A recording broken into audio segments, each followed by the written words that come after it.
ओम श्री कृष्णाय वासुदेवाय हरिये परमात्मने प्रणतक्लेशनाशाय गोविंदाय नमो नमः।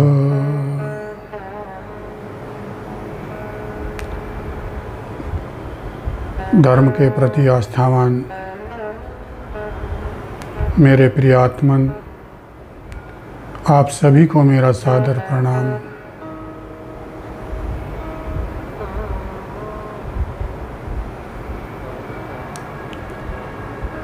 महानुभाव,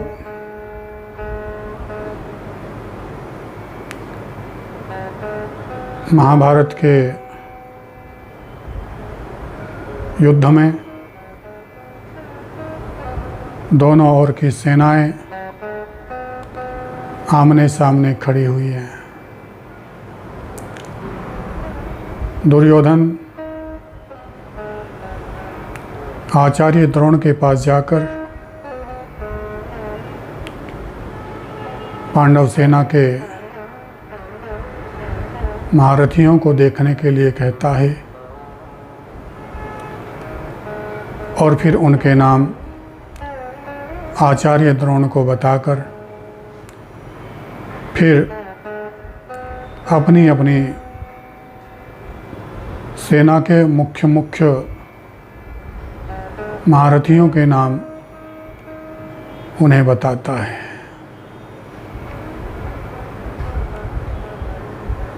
इस पर आचार्य द्रोण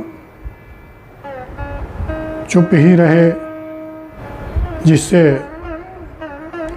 दुर्योधन अत्यंत दुखी हुआ और उसके मन में यह भाव आया कि हमारी वह सेना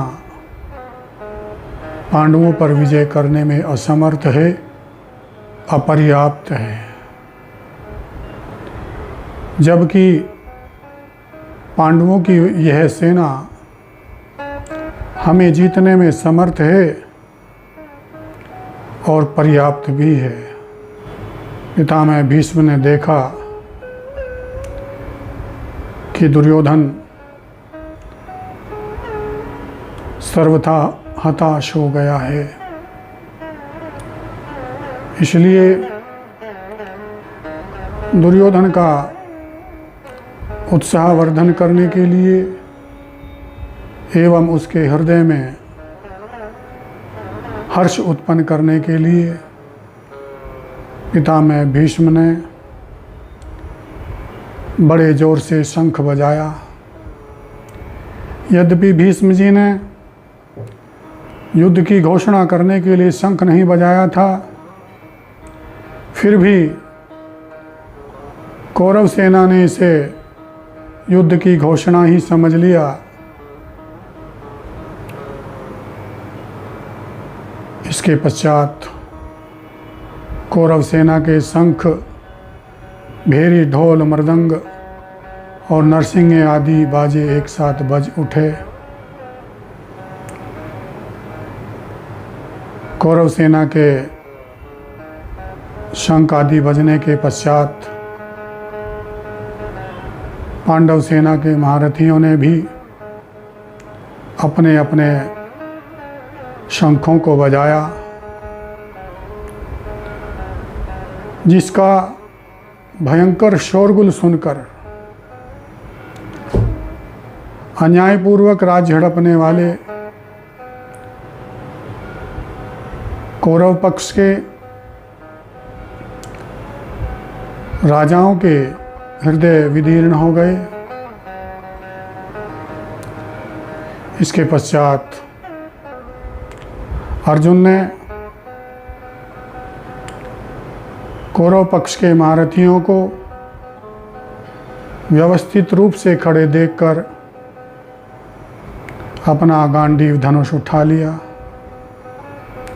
और अंतर्यामी भगवान श्री कृष्ण से यह वचन बोले, हे कृष्ण, आप मेरे रथ को दोनों सेनाओं के मध्य में खड़ा कीजिए, जिससे कि मैं दुष्ट बुद्धि दुर्योधन का युद्ध में प्रिय करने की इच्छा वाले रणभूमि में आए हुए इन सब राजाओं को देख लूं। अर्जुन के ऐसा कहने पर अंतर्यामी भगवान श्री कृष्ण ने उस उत्तम रथ को दोनों सेनाओं के मध्य में खड़ा करके प्रथानंदन अर्जुन को कुरुवंशियों को देखने की आज्ञा दी। प्रथानंदन अर्जुन ने जब युद्ध भूमि में अपने ही परिजनों, स्वजनों, कुटुंबियों और मित्रों को दोनों सेनाओं में उपस्थित देखा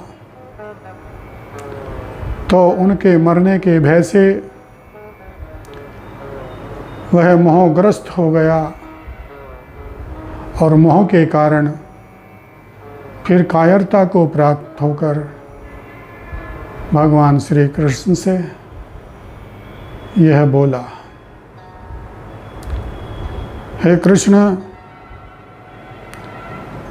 युद्ध में अपने ही स्वजनों और कुटुंबियों को मारने से तो हमें पाप ही लगेगा, इसलिए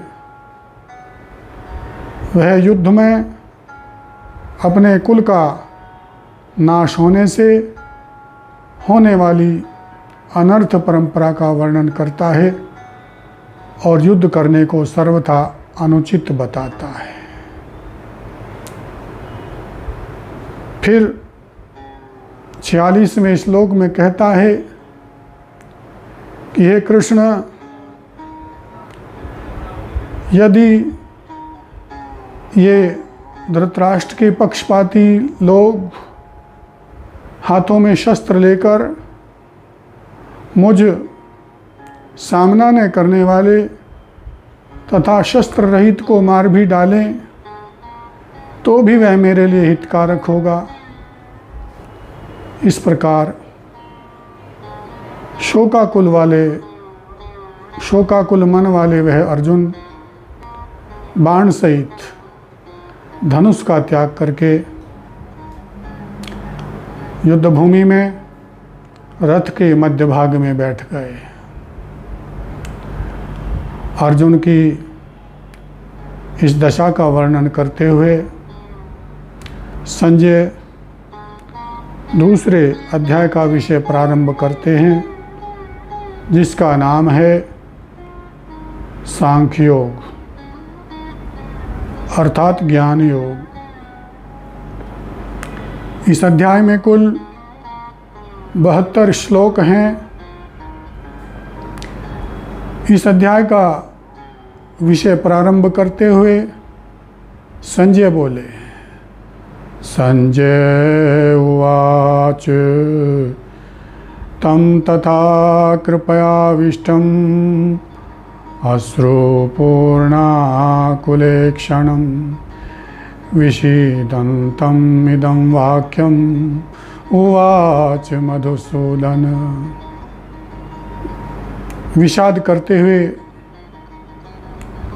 अर्जुन के प्रति जो कि विषाद कर रहे हैं और आंसुओं के कारण जिनके नेत्रों के देखने की शक्ति भी अवरुद्ध हो रही है, भगवान श्री कृष्ण आगे कहे जाने वाले यह वचन बोले, कुतस्त्वा कश्मलम् इदं विषमे समुपस्थितम् अनार्यजुष्टम् अस्वर्ग्यम् अकीर्तिकरम् अर्जुन। हे अर्जुन, इस विषम अवसर पर तुझमें यह कायरता कहाँ से आ गई, जिसका कि श्रेष्ठ पुरुष सेवन नहीं करते, जो स्वर्ग देने वाली नहीं है और कीर्ति करने वाली भी नहीं है। अब आगे के श्लोक में भगवान अर्जुन का उत्साहवर्धन करते हुए उन्हें युद्ध के लिए खड़ा होने की आज्ञा देते हैं।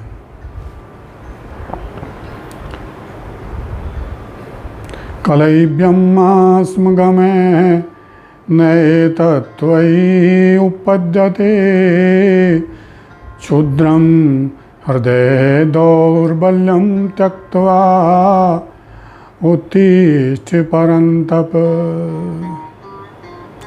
हे परम तपस्वी अर्जुन, तू इस नपुंसकता को मत प्राप्त हो, यह तेरे लिए उचित नहीं है। तू हृदय की इस तुच्छ दुर्बलता को छोड़कर युद्ध के लिए खड़ा हो जा। पहले अध्याय में अर्जुन ने भगवान को युद्ध न करने के पक्ष में अनेक दलीलें दी थी, जिनका भगवान पर कुछ भी प्रभाव नहीं पड़ा और उन्होंने अर्जुन को युद्ध के लिए खड़ा होने की आज्ञा दे दी। इस प्रकार अर्जुन भी भगवान की आज्ञा को सुनकर उत्तेजित होकर यह आगे कहे जाने वाले वचन बोले।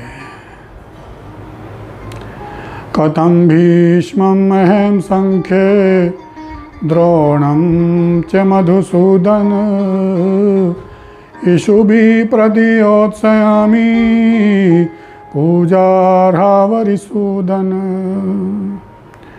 गुरून् हत्वा हि महानुभावान् श्रेयो भोक्तुं भैक्षमपि हि लोके हत्वा अर्थकामांस्तु गुरून् इहि एव भुञ्जीय भोगान् रुधिर्प्रदिग्धान्।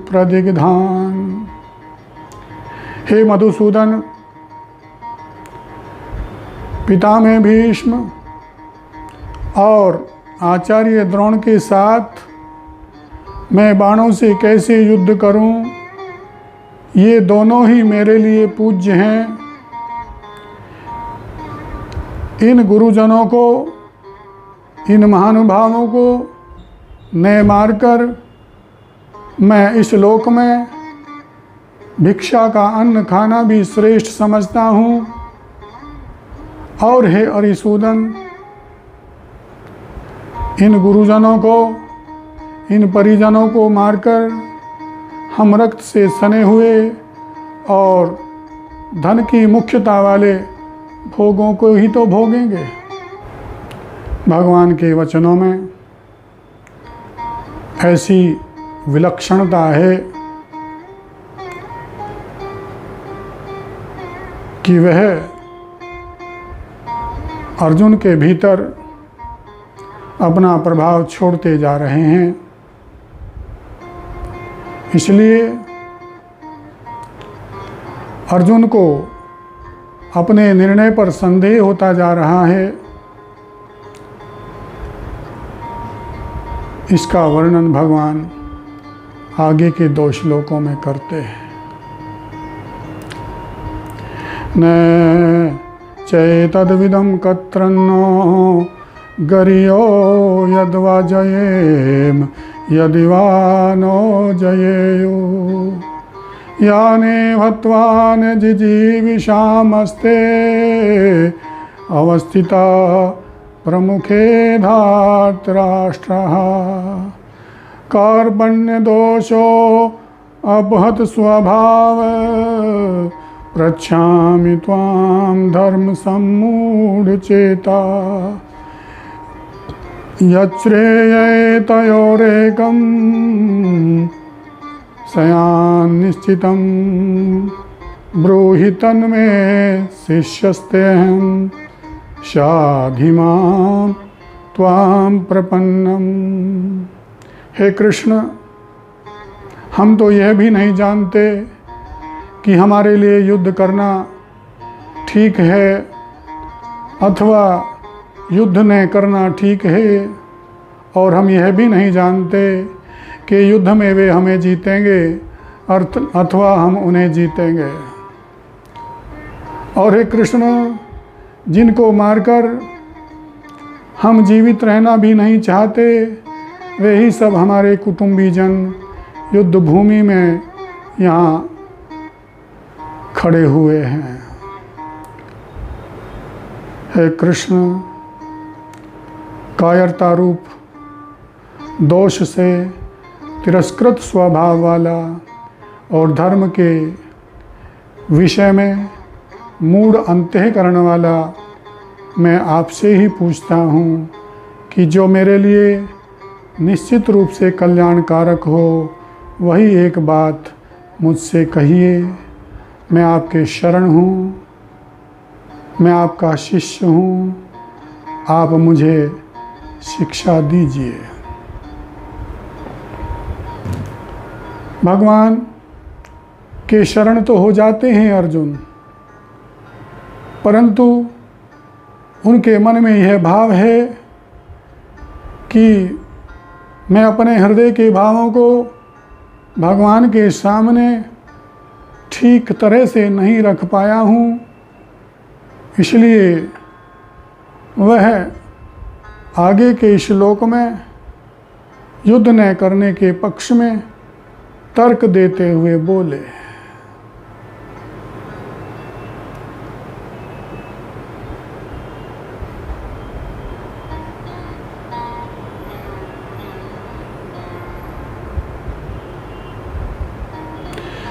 न हि प्रपश्यामि ममाप्नुद्यात् यच्चोकम् उच्छोषणम् इन्द्रियाणाम् अवाप्य भूमौ असप्तनं रिद्धं राज्यं सुराणामपि च आधिपत्यम्।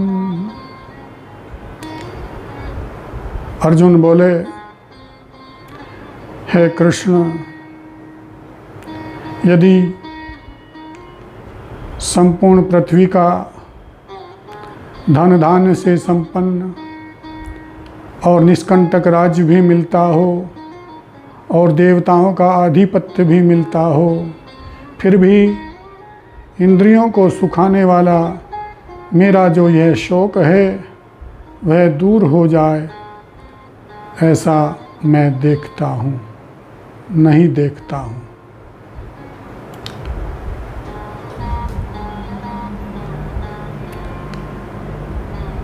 आगे के श्लोक में अर्जुन युद्ध न करने के पक्ष में अपना निर्णय सुनाते हुए मैं युद्ध नहीं करूँगा ऐसा साफ साफ कहकर चुप हो गए।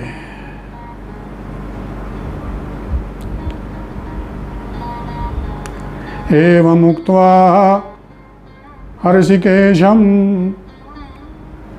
गुडाकेशः परन्तप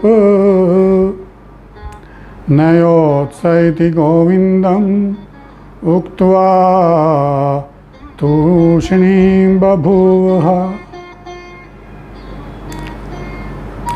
ऐसा कहकर फिर वह निद्रा विजयी अर्जुन, हे अंतर्यामी भगवान गोविंद, मैं युद्ध नहीं करूँगा, फिर ऐसा साफ साफ कहकर चुप हो गए। अर्जुन के द्वारा युद्ध ने करने का निर्णय सुनाने के पश्चात क्या हुआ, इसे संजय आगे के श्लोक में बताते हैं। तम वाच हर्षिकेशः प्रहसन्निव भारत सेनयोरुभयोर्मध्ये विषीदन्तं वचः।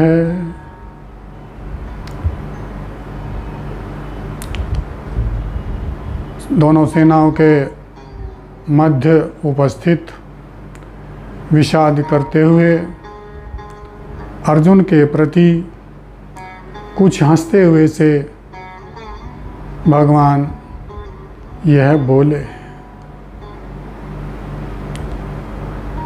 महानुभाव, जो वचन मात्र से भी भगवान के शरण हो जाता है, भगवान उसे स्वीकार कर लेते हैं। यह भगवान की कितनी विलक्षण दयालुता है कि कुरुक्षेत्र की रणभूमि में एक भाग में कौरव सेना खड़ी है और दूसरे भाग में पांडव सेना, और दोनों सेनाओं के मध्य में श्वेत घोड़ों से युक्त एक महान रथ खड़ा है, जिसके मध्य में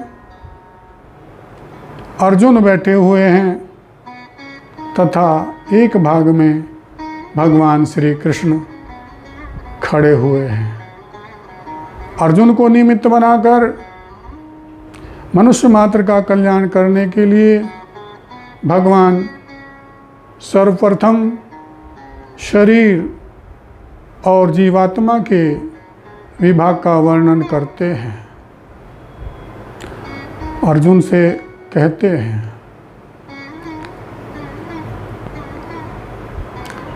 अशोचान अनवशोचस्त्वं प्रज्ञावादांश्च भाषसे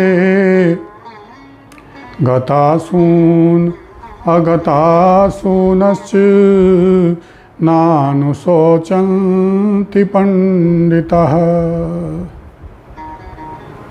हे अर्जुन, तूने शोक न करने योग्य का शोक किया है और पंडिताई की बातें कही हैं, परंतु जिनके प्राण चले गए हैं और जिनके प्राण नहीं गए हैं, उनके लिए पंडित जन शोक नहीं करते।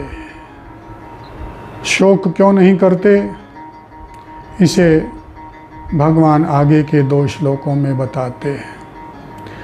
न तु एवाहं जातु नासं न त्वं नैमे जनाधिपाः न चैव न भविष्याम सर्वे वयमतः परम्। देहिनोऽस्मिन् यथा देहे कौमारं यौवनं जराः तथा देहांतर प्राप्ति धीरस्तत्र न मुह्यति। भगवान बोले, हे अर्जुन, किसी काल में मैं नहीं था, तू नहीं था और ये राजा लोग नहीं थे, यह बात नहीं है, और भविष्य में भी मैं, तू और ये राजा लोग नहीं रहेंगे, यह बात भी नहीं है। हे अर्जुन, देहधारी मनुष्य के शरीर में जैसे बालकपन, जवानी और वृद्धावस्था होती है, ऐसे ही मृत्यु के पश्चात दूसरे शरीरों की प्राप्ति होती है। इस विषय में धीर पुरुष मोहित नहीं होते, अर्थात मूढ़ता को प्राप्त नहीं होते। आगे के 2 श्लोकों में भगवान बताते हैं कि ये जो बाह्य जड़ पदार्थ हैं और ये शरीर आदि तो अनुकूलता प्रतिकूलता देकर सुख दुख देने वाले हैं, इसलिए तुम इनको सहन करो। मात्र स्पर्शास्तु कौन्तेय शीतोष्ण सुख दुखदा आगमा पाइनो अनित्या तांस्तितिक्षस्व भारत यम हि न व्यथयन्ति एते पुरुषं पुरुषर्षभ सम सुख दुखम धीरम सो अमृत्वाय कल्पते। हे प्रथानंदन अर्जुन, ये जड़ पदार्थ तो अनुकूलता प्रतिकूलता देकर सर्दी गर्मी की तरह सुख दुख देने वाले हैं, आने जाने वाले हैं, अनित्य हैं, इसलिए तुम इनको सहन करो। हे पुरुषों में श्रेष्ठ अर्जुन, सुख दुख में समान रहने वाले जो धीर पुरुष इन जड़ पदार्थों से, इन विषयों से विचलित नहीं होते, जो व्यथित नहीं करते, वह पुरुष अमर होने में समर्थ हो जाता है। आगे के श्लोक में भगवान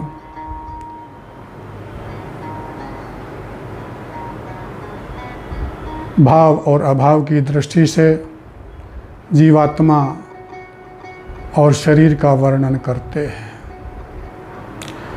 न सतो विद्यते भावो न भावो विद्यते सतः उभयोरपि दृष्टो अन्ते तु अन्यो तत्वदर्शी भी। हे अर्जुन, असत्य का तो भाव विद्यमान नहीं है और सत्य का अभाव विद्यमान नहीं है।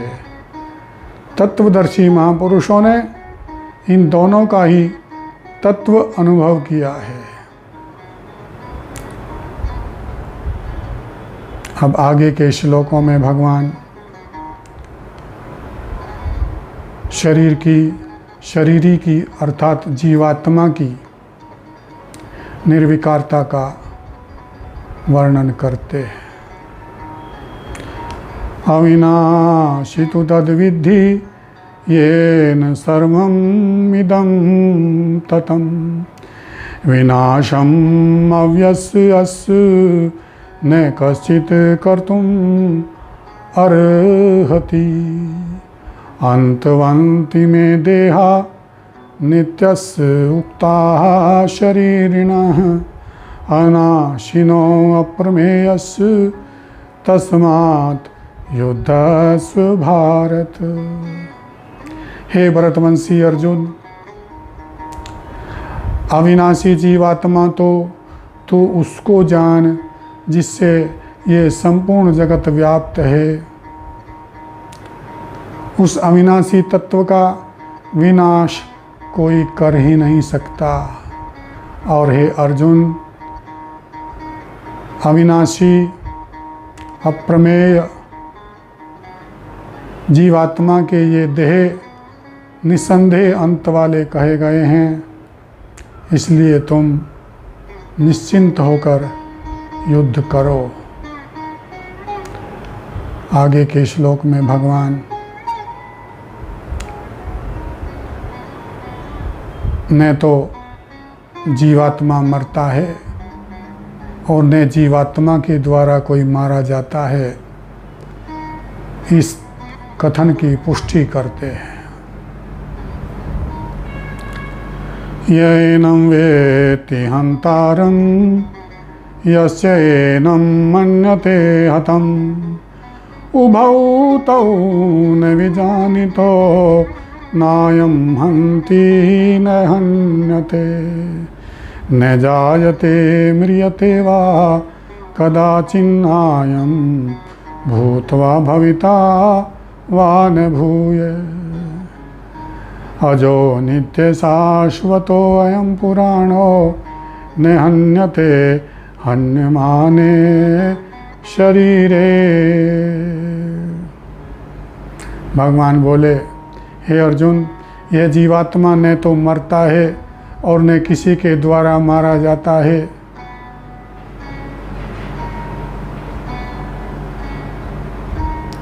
जो इसको मरने वाला अथवा मारने वाला जानता है, वे दोनों ही इसको ठीक नहीं जानते, क्योंकि ये न तो मरता है और न किसी के द्वारा मारा ही जाता है। न इसका जन्म होता है और न जीवात्मा की मृत्यु होती है।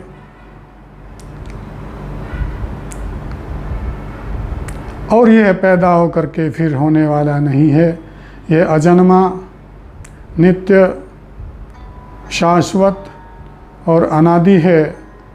शरीर के मारे जाने पर भी यह जीवात्मा नहीं मारा जाता। आगे के श्लोक में भगवान बताते हैं कि अर्जुन, शरीर की अविनाशिता को जानकर तुम्हें शोक नहीं करना चाहिए, क्योंकि जीवात्मा को अजन्मा और नित्य जानने वाला मनुष्य फिर कैसे किसको मार सकता है और कैसे किसके द्वारा मरवा सकता है।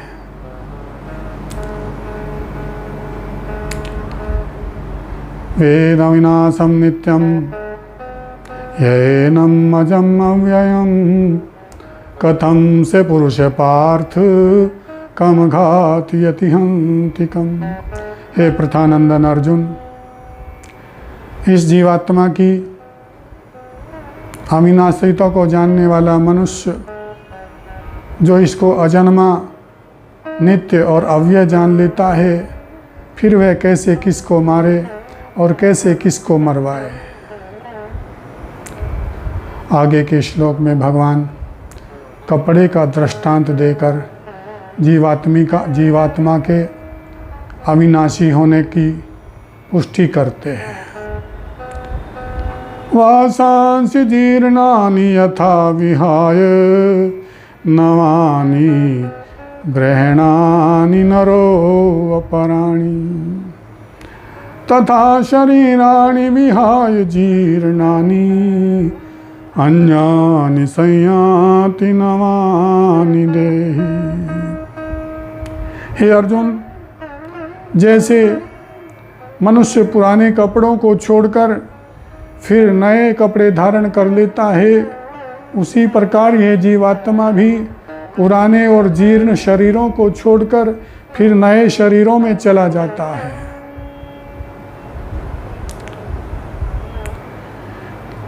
जीवात्मा को किसी अस्त्र शस्त्र अथवा किसी साधन के द्वारा मारा नहीं जा सकता। इसका वर्णन भगवान आगे के श्लोकों में करते हैं। नैनम छिन्दन्ति शस्त्राणि नैनम दहति पावकः न चैनम कलेदयन्ति आपो न शोष्यति मारुतः अच्छेद्योऽयम् अदाह्योऽयम् अविकार्योऽयम् मुच्यते तस्मादेवं विदित्वा एनं नानुशोचितुम् अर्हसि। हे पार्थ, इस जीवात्मा को न तो शस्त्र काट सकते हैं, न अग्नि जला सकती है, न जल गीला कर सकता है और न वायु सुखा सकती है। हे पार्थ, इस आत्मा को शस्त्र के द्वारा काटा नहीं जा सकता, अग्नि के द्वारा जलाया नहीं जा सकता, जल के द्वारा गीला नहीं किया जा सकता और वायु के द्वारा इस जीवात्मा को सुखाया नहीं जा सकता।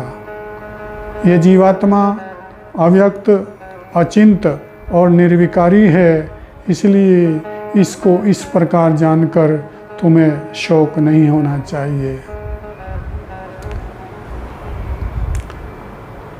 और हे अर्जुन, वैसे तो यह जीवात्मा अव्यय और अविनाशी है, परंतु यदि तुम इस जीवात्मा को नाशवान अर्थात मरने वाला मान भी लो, तो भी तुम्हें इस प्रकार शोक नहीं करना चाहिए। इस तथ्य की पुष्टि भगवान आगे के श्लोक में करते हैं। अथ चैनम नित्यजातं नित्यं अमन्यसे मृतं तथापि त्वं महाबाहो नैवं शोचितुम् अर्हसि। जातस्य हि ध्रुवो मृत्यु ध्रुवं जन्म मृतस्य च तस्मादपरिहार्ये अर्थे न त्वं शोचितुम् अर्हसि। भगवान बोले, हे अर्जुन, यदि तुम इस जीवात्मा को मरने वाला मान भी लो तो भी तुम्हें इस प्रकार शोक नहीं करना चाहिए, क्योंकि हे अर्जुन, जिसका जन्म हुआ है उसकी मृत्यु जरूर होगी। इस जन्म मरण रूप प्रवाह का निवारण नहीं हो सकता, इसलिए तुम्हें शोक नहीं करना चाहिए। आगे के श्लोक में भगवान अर्जुन से कहते हैं कि शरीर के प्रकट होने अथवा अप्रकट होने के विषय में भी तुम्हें शोक नहीं करना चाहिए। अव्यक्तादीनि भूतानि व्यक्त मध्यानि भारत अव्यक्त निधानि एव तत्र का परिवेदना। हे अर्जुन, ये शरीर जन्म से पहले अप्रकट थे, मृत्यु के पश्चात भी अप्रकट हो जाएंगे, केवल बीच में ही प्रकट दिख रहे हैं, तो फिर इसमें वेदना की कौन सी बात है। आश्चर्यवत् पश्यति कश्चिदेनम् आश्चर्यवत् वदति तथैव चैन्यः आश्चर्यवत् चैनमन्यः शृणोति श्रुत्वापि एनं वेद न चैव कश्चित्। हे अर्जुन, इस जीवात्मा के स्वरूप को कोई आश्चर्य की तरह जानता है, कोई आश्चर्य की तरह इसका वर्णन करता है और कोई आश्चर्य की तरह इसको सुनता है। और हे पार्थ, इसको सुन करके भी कोई इसके स्वरूप को नहीं जान सकता। इस प्रकार जीवात्मा की अविनाशिता का वर्णन करते हुए भगवान इस प्रकरण का उपसंहार करते हुए बोले, देहि नित्यम अवध्योऽयं देहे सर्वस्य भारत तस्मात् सर्वाणि भूतानि न त्वं शोचितुम् अर्हसि। हे प्रथानंदन अर्जुन, देहधारी मनुष्य के ये देह तो निसंदेह अंत वाले कहे गए हैं, परंतु इस देह को जानने वाला जीवात्मा अवश्य ही अवध्य है, अर्थात उसका वध नहीं होता। इसलिए तुम्हें किसी भी प्राणी के लिए अथवा सभी प्राणियों के लिए शोक नहीं होना चाहिए। अब आगे के 2 श्लोकों में भगवान अर्जुन से कहते हैं कि अपने क्षत्रिय धर्म का विचार करते हुए भी तुम्हें विचलित नहीं होना चाहिए। स्वधर्मम् अपि च अवेक्ष न विकम्पितुम् अर्हसि धर्म्याधियुद्धात् श्रेयो अन्यत् क्षत्रियस्य न विद्यते यदृच्छया च उत्पन्नं स्वर्गद्वारमपावृतं सुखिनः क्षत्रिया पार्थ लभन्ते युद्धमीदृशम्। हे प्रथानंदन, अपने क्षत्रिय धर्म पर भी विचार करते हुए तुम्हें इस प्रकार विचलित नहीं होना चाहिए, क्योंकि क्षत्रिय के लिए धर्म में युद्ध से बढ़कर कल्याण का कोई और साधन नहीं है। और हे अर्जुन, अपने आप प्राप्त हुआ धर्म में युद्ध तो क्षत्रिय के लिए स्वर्ग का खुला हुआ दरवाज़ा है। वे क्षत्रिय बड़े ही भाग्यशाली हैं जिनको इस प्रकार का युद्ध प्राप्त होता है। अब आगे के श्लोकों में भगवान युद्ध न करने से होने वाली हानि का वर्णन करते हैं। अथ चेत्त्वमिमं धर्म्यं संग्राम न करिष्यसि स्वधर्मं कीर्तिं च हित्वा पापम् अवाप्स्यसि अकीर्तिं चापि भूतानि कथयिष्यन्ति ते अव्ययाम् संभावितस्य च अकीर्ति मरणादतिरिच्यते भयात् रणात् उपरतं मंस्यन्ते त्वां महारथा येषां च त्वं बहुमतो भूत्वा यशशिलाघमम् अवाच्य वादांश्च बहून् वदिष्यन्ति तव हिता निन्दन्ते तव सामर्थ्यं ततो दुःखतरं नु किम्। भगवान अर्जुन से बोले कि हे पार्थ, यदि तू इस धर्म में संग्राम को नहीं करेगा तो अपने धर्म का त्याग करने से और कीर्ति का त्याग करने से पाप को प्राप्त होगा।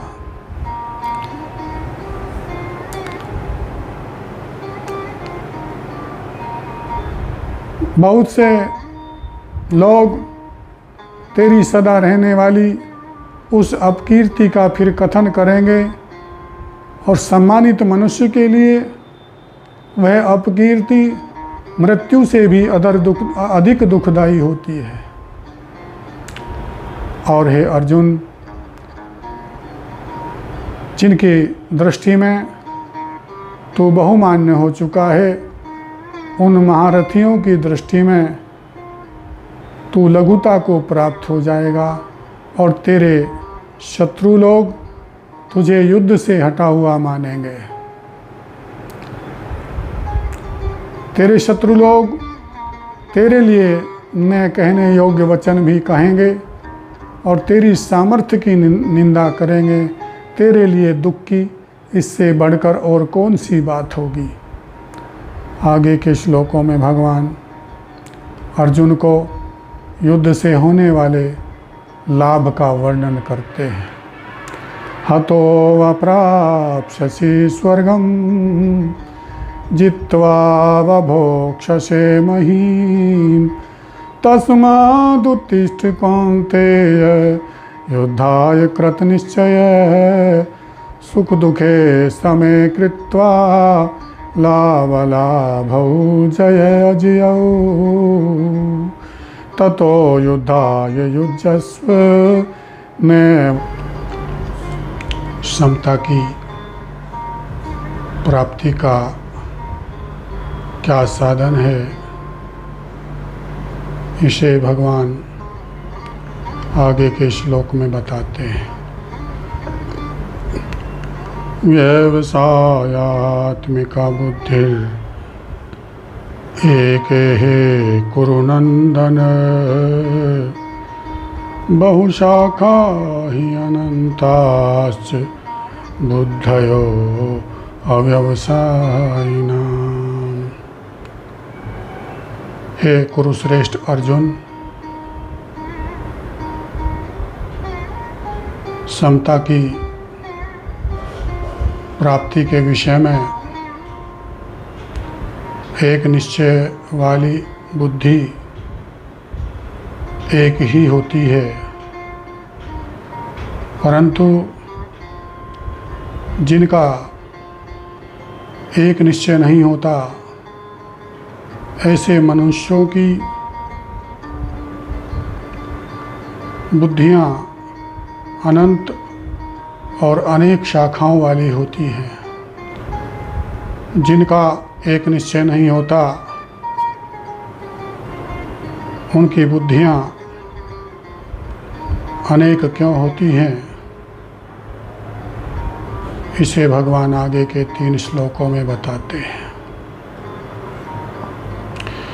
यामिमां पुष्पितां वाचं प्रवदन्ति अविपश्चिताः वेदवादरता पार्थ नान्यदस्तीति वादिनः कामात्मनेः स्वर्गपराः जन्म कर्म फल प्रदां क्रिया विशेष बहुलां भोगैश्वर्ये गतिं प्रति भोगैश्वर्ये प्रसक्तानां तयापहरत चेतसां व्यवसायात्मिका बुद्धि समाधौ न विधीयते। जो कामनाओं में तन्मय हो रहे हैं, जो स्वर्ग को ही श्रेष्ठ मानने वाले हैं, जो वेदों में वर्णित सकाम कर्मों को ही श्रेष्ठ मानने वाले हैं और भोगों के सिवाय और कुछ है ही नहीं ऐसा मानने वाले हैं, ऐसे अज्ञानी मनुष्य जिन मीठी मीठी बातों को कहा करते हैं, जो कि जन्म रूप कर्म फल देने वाली है और भोग तथा ऐश्वर्य की प्राप्ति के लिए बहुत सी क्रियाओं का वर्णन करने वाली है, उन मीठी मीठी बातों से जिनका विवेक हर लिया गया है, जो भोग और ऐश्वर्य में अत्यंत आसक्त हैं, ऐसे मनुष्यों की परमात्मा में एक निश्चय वाली बुद्धि नहीं होती। आगे के श्लोक में भगवान गुण रहित होकर निष्काम होने की प्रेरणा करते हैं।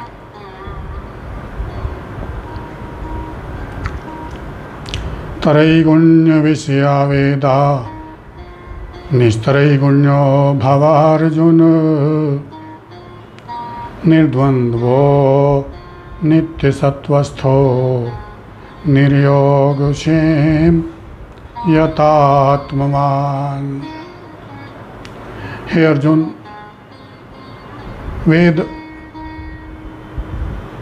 तीनों गुणों के कार्य का ही वर्णन करने वाले हैं, इसलिए तू गुणों से रहित हो जा,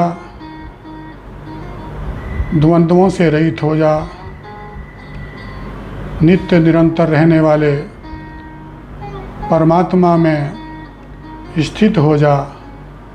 तू योग और क्षेम की चाहना भी मत रख, तू परमात्मा के परायण हो जा। इस श्लोक में निर्योग क्षेम पद आया है। योग का अर्थ होता है परम परापणीय वस्तु की प्राप्ति करा देना, और क्षेम का अर्थ होता है परम परापणीय वस्तु की रक्षा करना। इस प्रकार भगवान अर्जुन से कहते हैं कि अर्जुन तो योग और क्षेम की चाहना भी मत रख।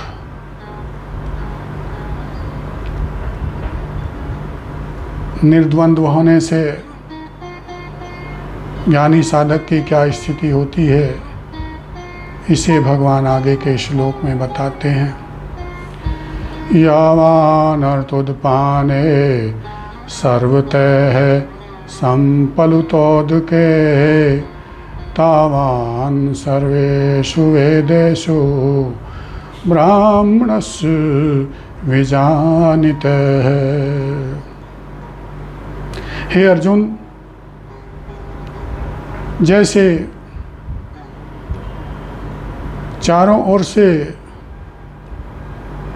जल द्वारा परिपूर्ण जलाशय के प्राप्त होने पर मनुष्य का छोटे गड्ढों में भरे हुए जल में कोई प्रयोजन नहीं रहता, ऐसे ही वेदों को जानने वाले ब्रह्मज्ञानी का भी वेदों में कोई प्रयोजन नहीं रहता। अब आगे के श्लोक में भगवान समता की प्राप्ति के लिए निष्काम होकर कर्म करने की प्रेरणा करते हैं। कर्मण्येवाधिकारस्ते मा फलेषु कदाचन मा कर्मफल हेतुर्भूर्मा ते संगोऽस्तु अकर्मणि। भगवान बोले, हे अर्जुन, तेरा केवल कर्म करने में ही अधिकार है, फलों में कदापि नहीं। तू कर्म फल का हेतु भी मत बन और तेरी कर्म न करने में भी आसक्ति नहीं होनी चाहिए। आगे के श्लोक में भगवान योग में स्थित होकर कर्म करने की प्रेरणा देते हैं और योग की परिभाषा बताते हैं। योगस्थे कुरु कर्माणि संगम त्यक्त्वा धनंजय सिद्धि असिद्धयो समो भूत्वा समत्वं योग उच्यते। हे धनंजय अर्जुन, तू आसक्ति रहित होकर तथा कर्मों की सिद्धि असिद्धि में समान रहकर और योग में स्थित होकर संपूर्ण कर्मों को कर, क्योंकि समता को ही योग कहा जाता है। आगे के श्लोक में भगवान बताते हैं कि समता की अपेक्षा सकाम कर्म दूर से ही निकृष्ट हैं। दूरेण हि अवरम कर्म बुद्धियोगात् धनंजय बुद्धौ शरणं मन्विच्छ कृपणा फल हेतवः। हे अर्जुन, समता की अपेक्षा सकाम कर्म दूर से ही निकृष्ट हैं, इसलिए तू समता का आश्रय लेकर संपूर्ण कर्मों को कर, क्योंकि जो फल के हेतु बनते हैं वे अत्यंत दीन हैं। समता का आश्रय लेने का क्या फल है, इसे भगवान आगे के श्लोक में बताते हैं। बुद्धि युक्तो जहाति उभे सुकृदुष्कृते तस्मात् योगाय युज्यस्व योगः कर्मसु कौशलम्। कर्मजं बुद्धि युक्ता हि फलं त्यक्त्वा मनीषिणः जन्म बंध विनिर्मुक्ता पदं गच्छन्ति अनामयम्।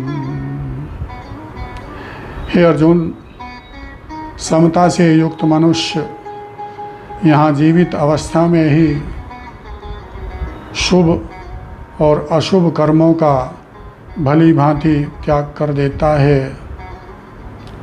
इसलिए तू योग में लग जा, क्योंकि कर्मों में योग ही कुशलता है। हे अर्जुन, समता से युक्त मनीषी लोग कर्मजन्य फल का त्याग करके तथा जन्म बंधन से मुक्त होकर निर्विकार परम पद को प्राप्त हो जाते हैं। उस निर्विकार परम पद का प्राप्ति का क्या क्रम है, इसे भगवान आगे के 2 श्लोकों में बताते हैं। यदा ते मोहो कलिलं बुद्धि व्यतितरिष्यति तदा गन्तासि निर्वेदं श्रोतव्यस्य श्रुतस्य च श्रुति विप्रतिपन्ना ते यदा अस्थास्यति निश्चला समाधौ अचला बुद्धिस्तदा योगम अवाप्स्यसि। हे अर्जुन, जिस काल में तेरी बुद्धि मोहरूपी दलदल को तर जाएगी, उस काल में तो सुनने में आने वाले और सुने हुए संपूर्ण भोगों से वैराग्य को प्राप्त हो जाएगा। और हे अर्जुन, जिस काल में तेरी बुद्धि शास्त्रीय मतभेदों की उलझन से मुक्त होकर निश्चल हो जाएगी और परमात्मा में अचल हो जाएगी, उस काल में तू योग को प्राप्त हो जाएगा। मोहरूपी दलदल तथा शास्त्रीय मतभेदों की उलझन से मुक्त होकर स्थित प्रज्ञ मनुष्य के क्या लक्षण होते हैं, इस विषय में अर्जुन भगवान से प्रश्न करते हैं। स्थित प्रज्ञस्तु का भाषा समाधिस्थस्य केशव स्थित धी किं प्रभाषेत किमासीत वरजेत किम। हे केशव, परमात्मा को प्राप्त हुए उस स्थित प्रज्ञ मनुष्य के क्या लक्षण होते हैं। स्थिर बुद्धि वाला मनुष्य कैसे बोलता है, कैसे बैठता है और कैसे चलता है।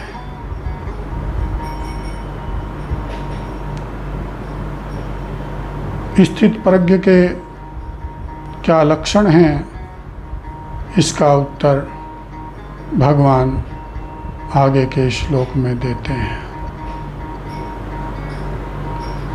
प्रजाति यदा कामान सर्वान् पार्थ मनोगतान् आत्मन्येवात्मना तुष्टः स्थित प्रज्ञस्तदोच्यते।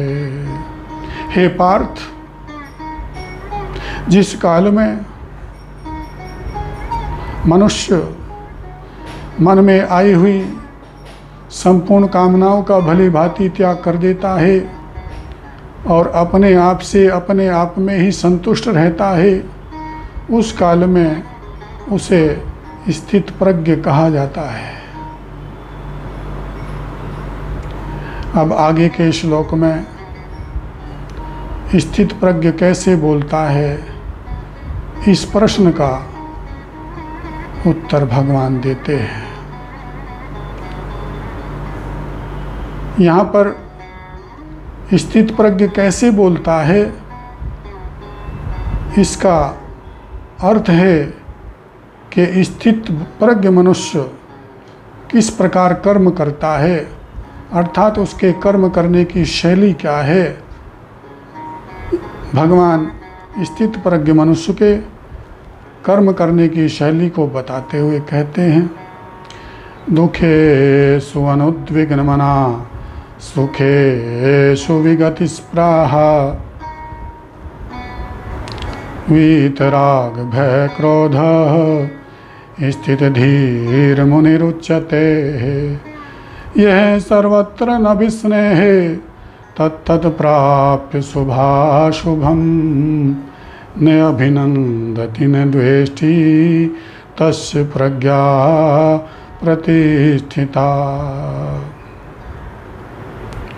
हे अर्जुन, जो मनुष्य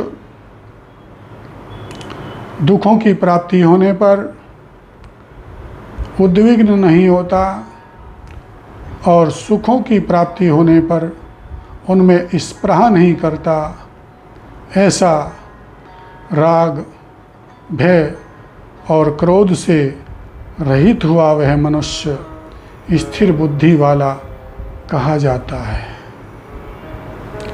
जहाँ जहाँ उसका स्नेह का संबंध है, वहाँ वहाँ से वह आसक्ति रहित होकर उस शुभ और अशुभ के प्राप्त होने पर न तो अभिनंदित होता है और न द्वेष करता है।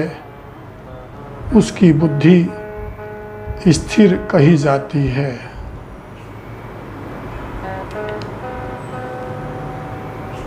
स्थित प्रज्ञ कैसे बैठता है? यहाँ पर बैठने का अभिप्राय है विषयों से उपराम हो जाना, अर्थात साधक विषयों से किस प्रकार उपराम होता है, इस प्रकरण का प्रारंभ भगवान आगे के श्लोक से करते हैं और कछुए का उदाहरण देते हुए कहते हैं, यदा संहरते चायं कूर्मो अंगानीव सर्वशः इंद्रियाणि इंद्रियार्थेभ्यः तस्य प्रज्ञा प्रतिष्ठिता। भगवान बोले कि हे अर्जुन, जैसे कछुआ अपने संपूर्ण अंगों को सब ओर से हटा लेता है, ऐसे ही कर्मयोगी इंद्रियों के विषयों से हटा लेता है, उस काल में वह स्थिर बुद्धि वाला कहा जाता है।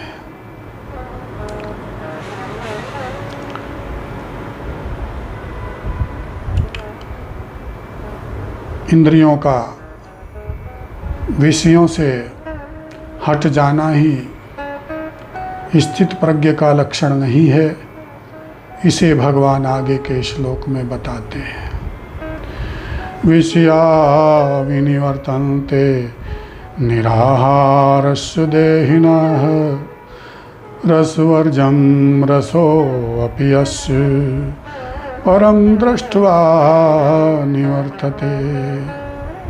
भगवान बोले, हे अर्जुन, विषय तो निराहारी मनुष्य के भी निवृत्त हो जाते हैं, परंतु विषयों में रस निवृत्त नहीं होता। प्रत्युत परमात्म तत्व का साक्षात्कार किए हुए साधक का विषयों में रस भी निवृत्त हो जाता है। विषयों में रस बुद्धि की निवृत्ति क्यों आवश्यक है, इसे भगवान आगे के श्लोक में बताते हैं। यत तो हि अपि कौन्तेय पुरुषस्य विपश्चितः इंद्रियाणि प्रमाथिनी हरन्ति प्रशभं मनः।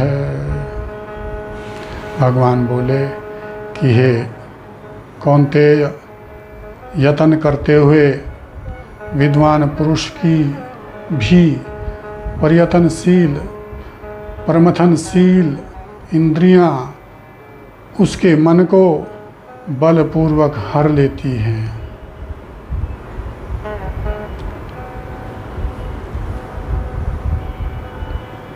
रस से निवृत्त होने का क्या उपाय है, इसे भगवान आगे के श्लोक में बताते हैं। तानि सर्वाणि संयम्य युक्त आसीत मत्परः वशे हि यत्सेन्द्रियाणि तस्य प्रज्ञा प्रतिष्ठिता। हे अर्जुन,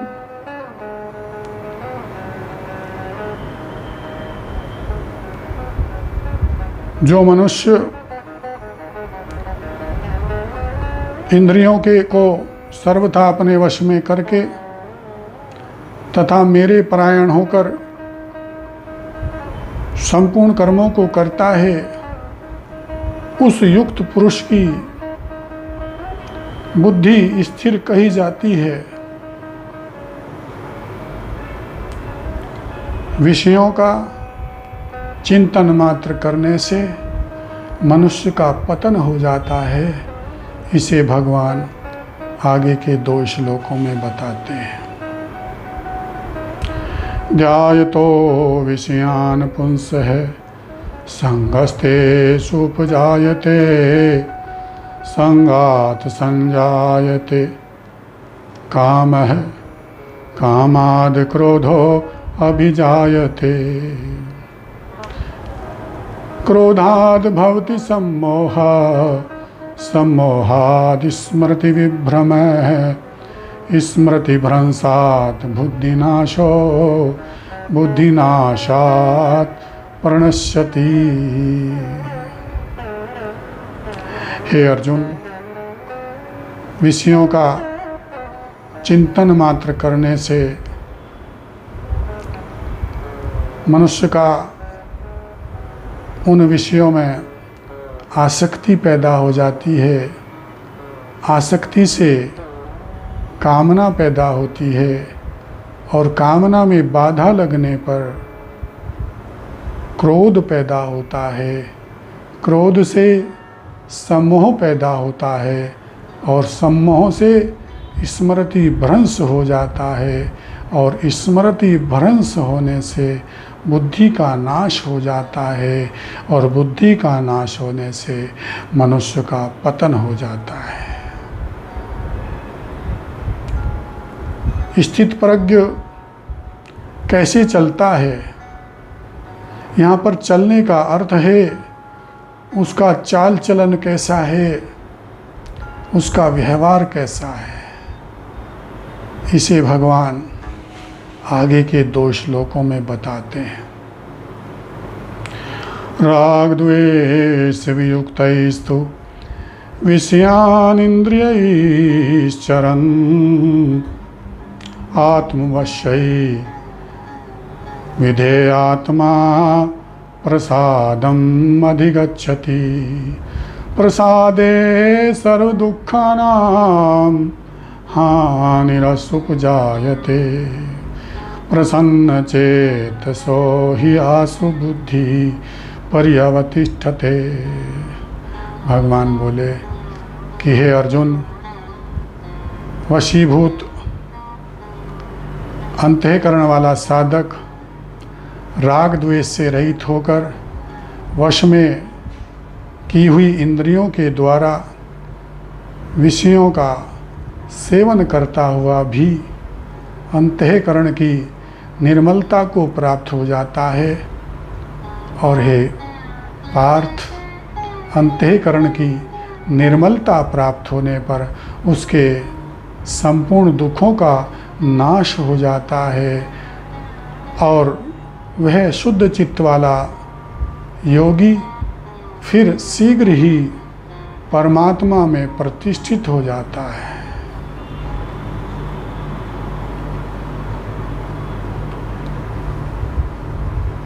जिस मनुष्य की इंद्रियां वश में नहीं है वह सुख को प्राप्त नहीं हो सकता। इसे भगवान आगे के श्लोक में बताते हैं, नास्ति बुद्धिरयुक्तस्य न च अयुक्तस्य भावना न च अभाव्यते शांति अशांतस्य कुतः सुखम।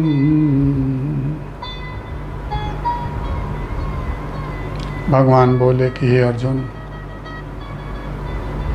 जिस मनुष्य की इंद्रियां और मन वश में नहीं है, ऐसे मनुष्य की व्यवसायात्मिका बुद्धि नहीं होती। व्यवसायात्मिका बुद्धि होने का मतलब है कि उसका एक निश्चय नहीं होता, और जिसकी व्यवसायात्मिका बुद्धि नहीं होती उस मनुष्य में निष्काम भाव नहीं होता, और निष्काम भाव नहीं होने से उस मनुष्य को शांति नहीं मिलती। फिर शांति रहित मनुष्य को सुख कैसे मिल सकता है? अशांत मनुष्य को सुख क्यों नहीं मिलता? इसे भगवान आगे के श्लोक में बताते हैं।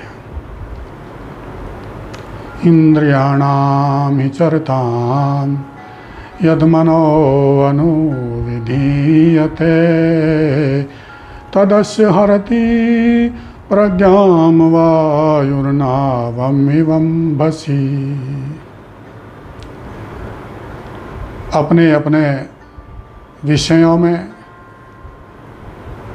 रमण करती हुई इंद्रियों में एक ही इंद्रिय जिस मन को अपना अनुगामी बना लेती है, जल में नौका को वायु की तरह इसकी बुद्धि को हर लेता है। आगे के श्लोक में भगवान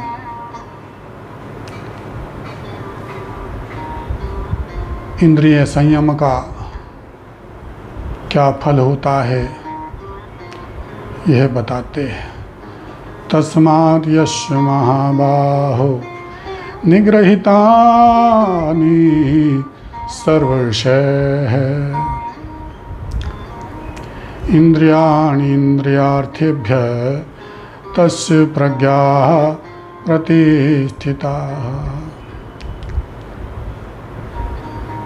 भगवान बोले कि हे अर्जुन,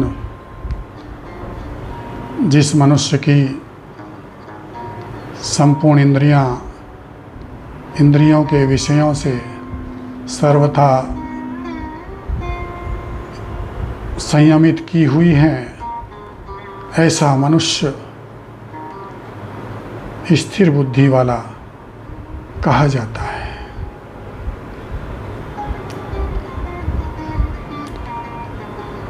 संयमी मनुष्य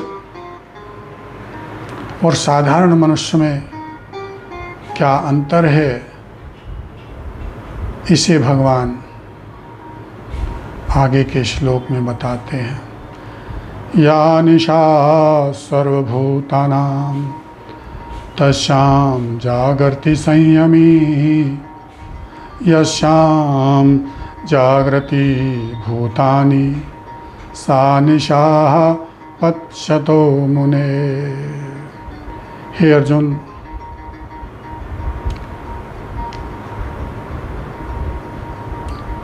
साधारण मनुष्यों की दृष्टि में जो रात है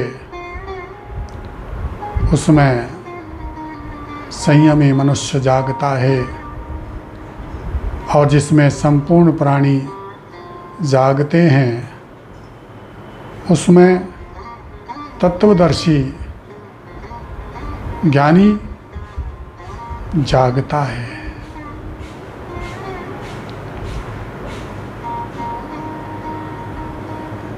पदार्थों के प्राप्त होने पर अथवा प्राप्त न होने पर संयमी पुरुष की स्थिति कैसी रहती है, इसे भगवान आगे के श्लोक में बताते हैं।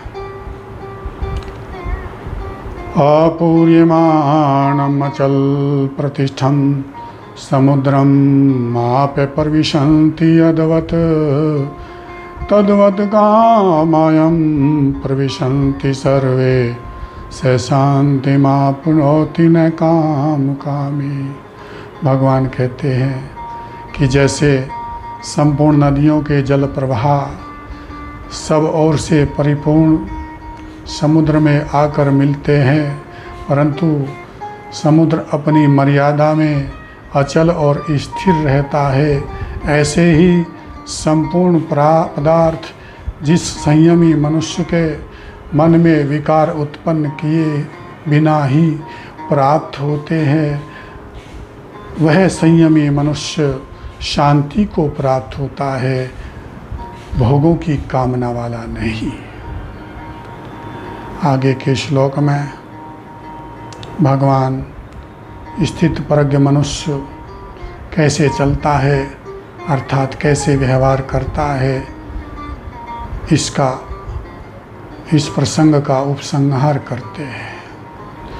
विहाय कामान यह सर्वान् पुमांश्चरति निःस्पृहः निर्ममो निरहंकार स शान्तिमधिगच्छति। भगवान बोले कि जो संयमी मनुष्य संपूर्ण कामनाओं का त्याग करके स्पृहा रहित, अहमता रहित, ममता रहित होकर संपूर्ण कर्मों को करता है, वह शांति को प्राप्त हो जाता है।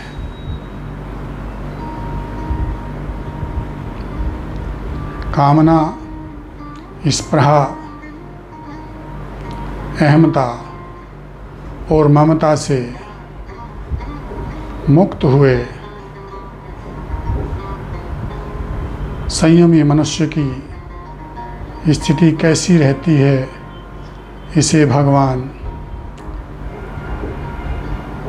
द्वितीय अध्याय के अंतिम श्लोक में अर्थात 72वें श्लोक में बताते हुए बोले, एषा ब्राह्मी स्थिति पार्थ नैनां प्राप्य विमुह्यति स्थित्वा अशामंत काले अपि ब्रह्म निर्माणम ऋच्छति। हे अर्जुन, स्पृहा, कामना, अहमता और ममता रहित होने से जो स्थिति बनती है उसे ब्राह्मी स्थिति कहा जाता है। और ब्राह्मी स्थिति के प्राप्त होने पर फिर कभी कोई मोहित नहीं होता। यदि इस स्थिति में अंतकाल में भी स्थित हो जाए तो भी निर्वाण ब्रह्म की अर्थात शांत ब्रह्म की प्राप्ति हो जाती है। ओम तत्सदिति श्रीमद्भगवद्गीतासु उपनिषत्सु ब्रह्म विद्यायां योगशास्त्रे श्रीकृष्णार्जुन संवादे सांख्ययोगो नाम द्वितीयो अध्याय। ओम तत्सत। इन भगवान नामों के उच्चारण के साथ श्रीमद्भगवद्गीता में सांख्य योग नामक दूसरा अध्याय संपन्न होता है। प्रेम से बोलिए जय श्री कृष्ण, जय श्री कृष्ण।